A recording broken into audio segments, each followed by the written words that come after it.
So one of the things that we're dealing with in this world, globally, not just locally, not just you, everyone is dealing with a mental health crisis because we're not designed, believe it or not, to be isolated. Now, we may choose to be alone at some point, but we're not designed to be isolated. In fact, they have come to the conclusion that solitary confinement in prison is one of the worst punishments that you can give someone. It will make you actually go stir crazy. Because even if you don't like the people around you, you need human interaction. We need human interaction. We also need interaction with God. You see, that's the order that Jesus put in place. Love the Lord your God with all your heart, all your might, all your strength, and love your neighbor as yourself. I just want to emphasize something. It doesn't say, like your neighbor. It doesn't say that you need to like God. I know that sounds a little odd, but it doesn't say that you have to like God.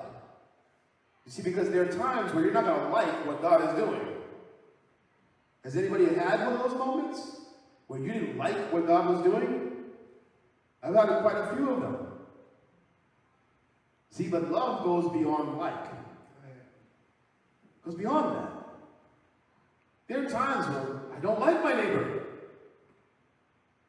for whatever reason.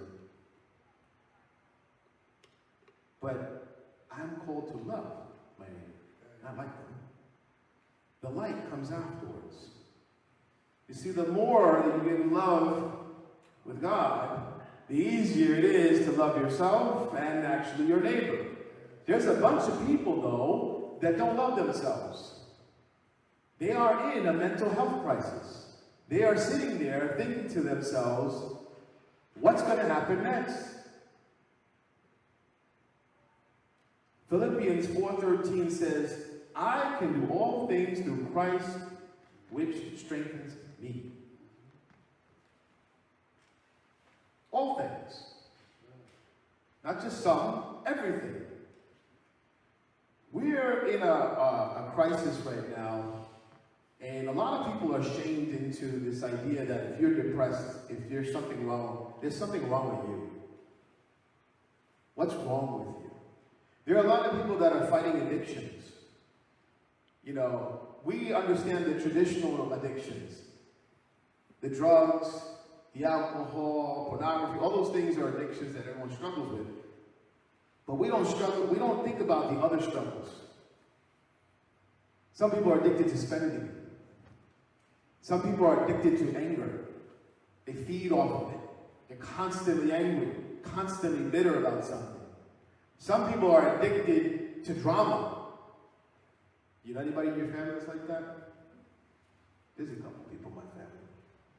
They love drama. I don't care what you're doing. You could be having a wonderful meal, but something has to happen. You go, why? It's an addiction. We don't ever really talk about it, though. Some of us are stuck in a cycle of unforgiveness. And we are plotting to see how we can gain our revenge on whoever it is, whether it's family, friends, co-workers, that neighbor that we love but don't really like. There's a bunch of things that we are all dealing with.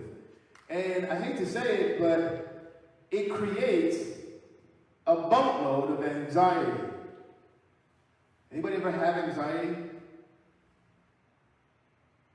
I had it. I didn't even realize I was having it. You know why I was anxious? I couldn't sleep. And I looked up the symptoms of anxiety. I was like, oh wow, that was me. You know, I found that afterwards, but I in the moment didn't even realize I was having it. I said, what's wrong with me? There's something wrong with me. This shouldn't be happening. I said this to my wife one day. I'm going to write a book one day that pastors are people too. You know, people don't think that we have problems or something because I don't know what they think, but we have just as many problems as you do. In fact, we probably have more. We may be a little bit better at kind of not showing them to everyone, but we have just as many problems. And I realize that anxiety is a huge problem. Do you know that Paul faced a ton of anxiety? Have you ever read about Paul's life? Being shipwrecked, being beaten. I mean, in the end, he got beheaded. But have you ever thought about what he wrote and why he wrote it? You ever realize that he was going through his own stresses, that people were criticizing him? Look at this guy, he shows up, he's nothing special. That's pretty much what they said to him. And he responds, and you can read his letters.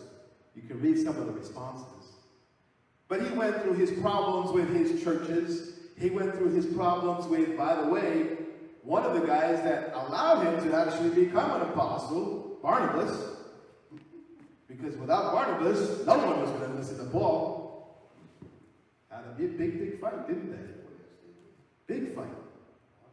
You know, we kind of sanitize the gospel sometimes, not realizing that people have gone through a lot of the things that we go through. And not only was he imprisoned and shipwrecked and stoned, and I mean, all these things that happened to Paul, he realized something.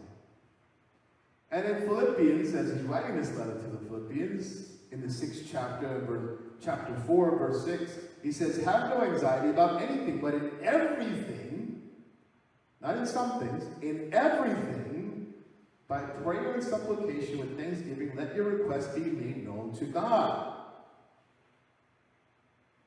Have you ever made your request? Is the question. God, I don't want to feel this way. God, I don't know why I don't want to forgive this person. God, I don't know why I have these emotions that are welling up on me.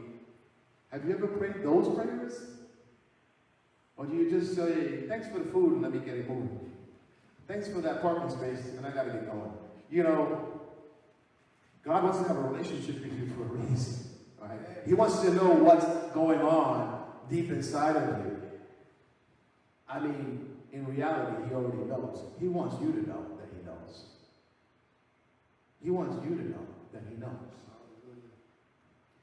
We overcome inadequacy through divine strength, by the way. Some people have a problem with inadequacy. Have you ever met some of those people? I've met some of those people. Usually I can tell right off the bat. I go to work, and you can listen to people. It's, I'm the best electrician in the world. I'm like, okay. Usually I'm like, oh boy, this guy, we're in trouble now. I'm the best. And you start looking and you're like, do you know what you're really doing? There's a lot of us that do this. We have this ego that kicks in where we don't want to feel dumb. We don't want to feel like we're inadequate. So we puff ourselves up and we have this false pride that walks around. I'm the best. And you start to realize that your life really isn't reflecting what you're saying. And you also start to realize that you're living in a fantasy world. You are creating a wonderful Hollywood picture of what you think your life is. And the reality is you have a massive blind spot that the people closest to you can see, but you can't. And because you have so much pride, you're not going to ask God for help. You're not going to pray that prayer and have no anxiety. You're going to say, I can handle this on my own. I'm a grown man, or I'm a grown woman, or whatever you want to call yourself. I'm grown, and I know what I'm doing. I don't need God. I just need him to bless my food and get me to work on time. That's how we treat God. But the deeper things that really, really hit us, now, we don't want to deal with those. You know how I know that people feel inadequate? Ask them to come preach a sermon one day. And everybody will go, ooh, wait, you know, it's okay if you let me do a prayer, or maybe I'll do a meditation or something. I'm not doing a sermon. It's far more to us. That's for the professionals. We leave that for the professionals. Do you know that the Bible says that we're all professionals? All of us are called? All of us.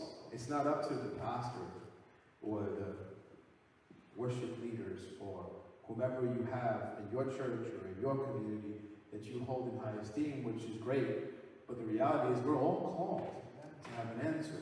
We're all called to evangelize. We're all called to have relationships with everyone, whether we like them or not. So we have to overcome the anxiety that we get from being or feeling inadequate. Believe me, the rest of the world will do a good job of it. Your boss will tell you you're inadequate because they don't want to pay you anymore. You know, the government will tell you you're inadequate because you don't pay enough taxes to them. There's enough people out there that will tell you what you can't do. You, though, can't say that to yourself because it's actually a lie. You see, Paul said it. I just read it. I can do all things through Christ, which strengthens me. So either I believe that, or I don't. And if I don't, then clearly I'm lying to myself.